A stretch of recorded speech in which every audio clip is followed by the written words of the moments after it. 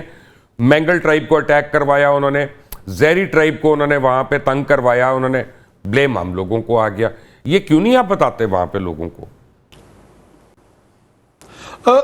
دیکھیں مبشر صاحب, آپ تو شاید یہاں لاہور میں بیٹھ کر بہت آسانی سے یہ بات کر سکتے ہیں. میں چونکہ آپ نے کہا ہم لوگ, میں ذاتی اٹیک کر رہا ہوں اس لیے میں جواب دے رہا ہوں آپ کو, ورنہ میں ویٹ کرتا. ہم نے بی ایل اے کے اس نیریٹو پہ پچھلے 13 سال سے جان کا خطرہ بھی لیا ہے, گالیاں بھی کھائی ہیں, اور اس سے زیادہ کی باتیں جو ایکسپوز کرنی تھی وہ کی ہیں.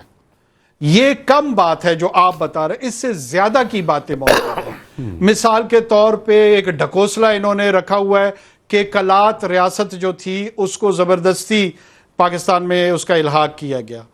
یہ بار بار ہر فورم پہ میں اور ہمارے جیسے بہت سارے دوست ایسے ہیں, موجودہ چیف منسٹر صاحب ہیں اور بہت سارے لوگ ہیں جو ایکسپلین ہسٹوریکل فیکٹس کو کر رہے ہیں کہ ایسا نہیں تھا.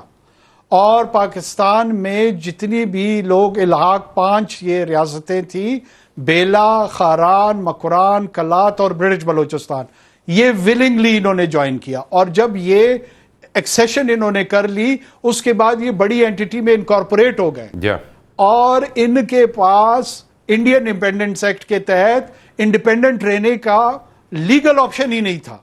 یہ سارا کا سارا ایک سکیوڈ اور ڈسٹارٹڈ ویوز کی بنیاد پہ یہ لوگوں کو گمراہ کر رہے ہیں. یہ میں اس کو جہاد سمجھتا ہوں, اور ہم اس جہاد کا حصہ رہے ہیں. بعض اوقات لوگوں کو ہماری بات مناسب لگتی ہے, بعض اوقات نہیں لگتی. اچھا, بعض اوقات مین سٹریم پاکستان میں بھی کچھ لوگوں کو ہم پسند آتے ہیں, کچھ کو ہم نہیں آتے ہیں. وہ صرف اور صرف پرسنل لائکنس اور ڈس لائکنس کی بنیاد پر ہے. جو میرٹ ہے آرگومنٹ کا اس پہ کوئی سوچتے ہی نہیں سوچتا. بھائی اس کو چھوڑ دیں کہ انوار کہہ رہا ہے, کیا رہے اس پہ غور کریں. ٹھیک ہے. اب پرابلم یہ ہے کہ آپ نے مجھ سے ایک بات کی نا کہ میں لاہور میں بیٹھ کے سوچ رہا ہوں, تو لاہور میں بیٹھ کے ایک اور سوچ بھی میرے ذہن میں آ رہی ہے. اس کو بھی ڈائریکٹ ہی کر لیتے ہیں ذرا, کہ پشتون سیٹلرز کو وہاں پہ لا کے سیٹل کیا گیا, جن کے اوپر اچکزئی صاحب جو ہیں وہ اپنی پوری سیاست انہوں نے چمکائی ہوئی ہے. 9 ان کے پاس عہدے تھے پچھلی حکومت میں, وزارتیں بھی تھیں, سب کچھ تھا, مراد تھیں, سب کچھ. اور ان کے اوپر کبھی بلوچستان میں آرم سٹرگل نہیں ہوتا یا ان کے خلاف نہیں ہوتا, لیکن جو پنجابی انویسٹرز ہیں ان کے خلاف ہوتا ہے. اب اس کی بھی تو کوئی ایکسپلینیشن ہونی چاہیے نا. اگر سیٹلرز کے خلاف ہے تو اچکزئی کیا کر رہے ہیں وہاں پہ؟ دیکھیں, پشتون 2 حصوں میں, ایک افغان مہاجر ہیں جو پوسٹ 1979 آ کر ہمارے علاقوں میں آباد ہوئے ہیں, جن کا 1% حق بھی نہیں ہے اس صوبے کی سیاسی یا معاشی زندگی میں حصہ لینے کا, انٹل انلیس پاکستان کی ریاست یہ فیصلہ کر لے کہ ان کو شہریت کے حقوق دینے ہیں. جب تک وہ شہری نہیں ہے ہمارے تو ان کا کوئی حق نہیں بنتا. ایک وہ مقامی پشتون ہے جو ہزارہ سال سے اپنی سرزمین پہ بیٹھے ہوئے ہیں, وہ اتنے ہی ایکول سٹیزنز ہیں جتنا 150 سال سے پنجابی وہاں پہ رہ رہے ہیں, بلوچ وہاں پہ رہ رہے ہیں, براوی رہ رہے ہیں, کوئی بھی رہ رہا ہے.